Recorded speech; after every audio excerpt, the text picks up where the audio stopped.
Let's talk about the elephant in the room. You can have the perfect resume, the best networking strategy, and a flawless interview technique. But if you're not taking care of your mental health during this process, none of that matters. Because job searching while unemployed isn't just about finding work, it's about maintaining your sanity, your confidence, your sense of self-worth while navigating one of the most stressful experiences most people ever face. And let's be honest about what you're dealing with here. You wake up every morning without anywhere you have to be. You don't have the natural structure that a job provides. You're probably worried about money. Even if you followed all the advice from the previous modules, you're facing rejection on a regular basis. And well-meaning friends and family keep asking, so any luck with the job search? Like it's been 5 minutes since they last asked. This is hard, really hard. And pretending it's not hard does not make it easier. It just makes you feel like there's something wrong with you for struggling with it. So let's start with the foundation, creating structure when you don't have any imposed on you from the outside. Because here's what happens to most people when they lose their job. They either become workaholics about job searching, spending 12 hours a day frantically applying to everything, or they fall into a pattern of sleeping until noon and then feeling guilty about wasting the day. Neither of these approaches work. The workaholic approach leads to burnout and diminishing returns. The sleeping in until noon approach leads to depression and a sense of you're falling behind. What you need is intentional structure that keeps you productive without driving you crazy. Here's what a good day looks like when you're unemployed. Get up at a reasonable time, ideally around the same time every day. Get dressed, not in a three-piece suit, but in actual clothes, not pajamas. Have breakfast. These sound like small things, but they're the foundation of maintaining your mental health. Then, treat job searching like a part-time job, not a full-time obsession. Work on it for 4 to 6 hours a day with breaks and then stop. Seriously, stop. More than 6 hours of job searching in a day is usually counterproductive because your quality starts to decline and you start making desperate decisions.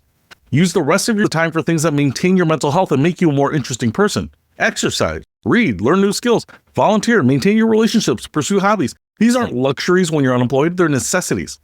Let's talk about rejection because you're going to face a lot of it, and most people aren't prepared for how personal it feels. Here's the thing about job rejection.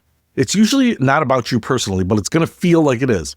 Maybe they hired someone internally. Maybe they put the position on hold. Maybe the hiring manager's nephew needed a job. Maybe you were perfect for the role, but they found someone who was perfect. Plus, they had one specific skill you don't have. Most of the time, rejection has nothing to do with your worth as a person or even your qualifications for the job. But knowing this intellectually doesn't make it hurt less emotionally. So you need strategies for dealing with rejection that don't involve ice cream and Netflix binges. Though honestly, a little bit of ice cream and Netflix is fine too. First, accept rejection. If you're getting interviews for more than 10% of the jobs you apply for, you're doing really well. If you're getting job offers from more than 10% of the companies you interview with, you're crushing it. These aren't great odds, but they're normal odds.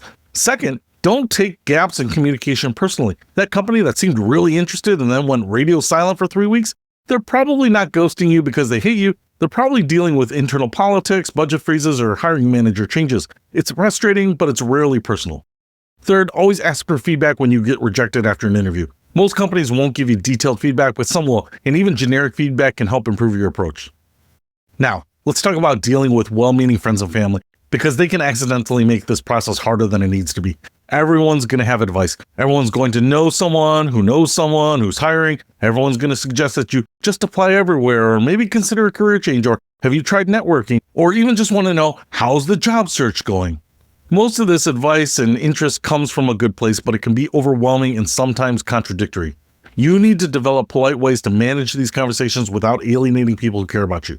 Try something like, thanks for thinking of me. I've been pretty strategic about my job search right now, but I'll definitely let you know if I need anything. This acknowledges their concern without committing you to following their advice or listening to a 20-minute story about their cousin who found a job by walking into every business on Main Street. Let's address the money anxiety. Because even if you've done everything right with your budget and unemployment benefits, money stress can really mess with your head during a job search. First, know your numbers. How long can you realistically afford to be unemployed with your current budget? Having a clear timeline, even if it's not ideal, is less stressful than the vague fear you're going to run out of money soon. Second, have a plan for what happens if your job search takes longer than expected.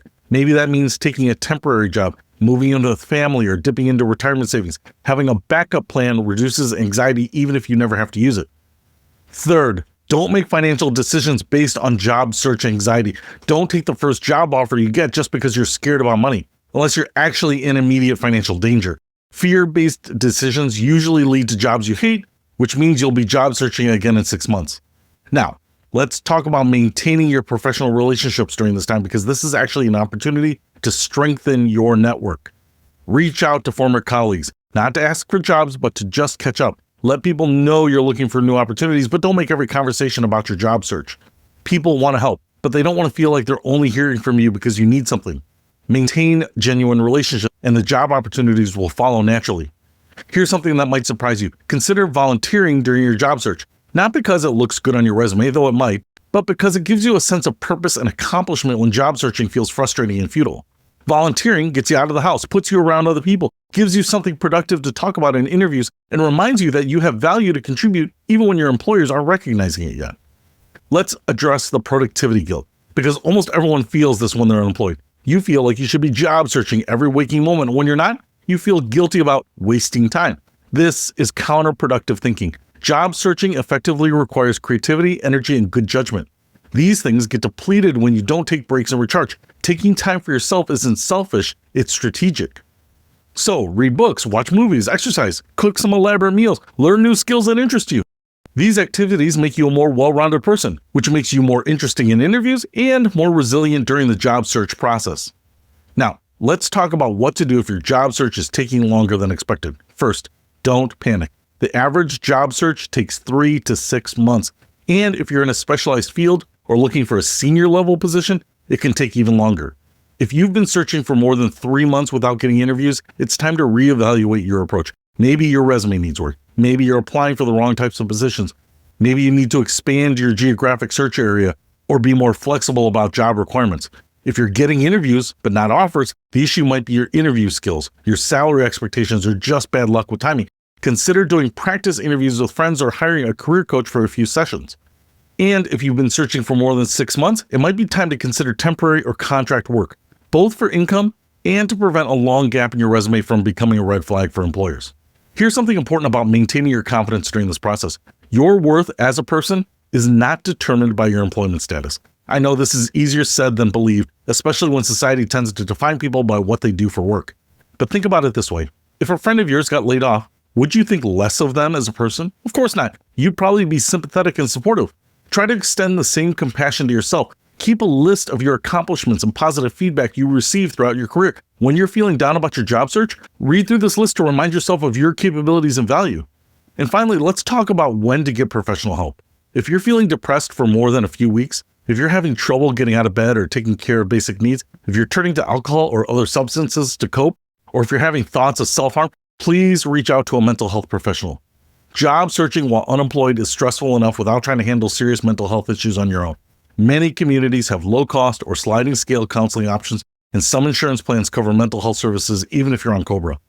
Remember, this is temporary. Every day you're unemployed is one day closer to finding your next opportunity. The skills and experience that you got on your last job are still there. They didn't disappear when you got laid off. You're still the same capable professional you were before. You just don't have a current workplace to demonstrate it. Stay consistent with your job search activities, but also stay human. Take care of your physical and mental health. Maintain your relationships. And remember, there's more to life than work, even when finding work feels like the most important thing in the world. Your next job is out there. You're going to find it. And when you do, this whole experience is going to make you more resilient. It's going to make you more empathetic, and it's probably going to make you more strategic about your career than you were before. In the meantime, be patient with yourself, celebrate the small wins, and remember that asking for help, whether it's emotional support from friends or professional help from counselors or career coaches, is a sign of strength, not weakness. So, you've got this. It might not feel like it every day, but you absolutely do. I'll see you soon.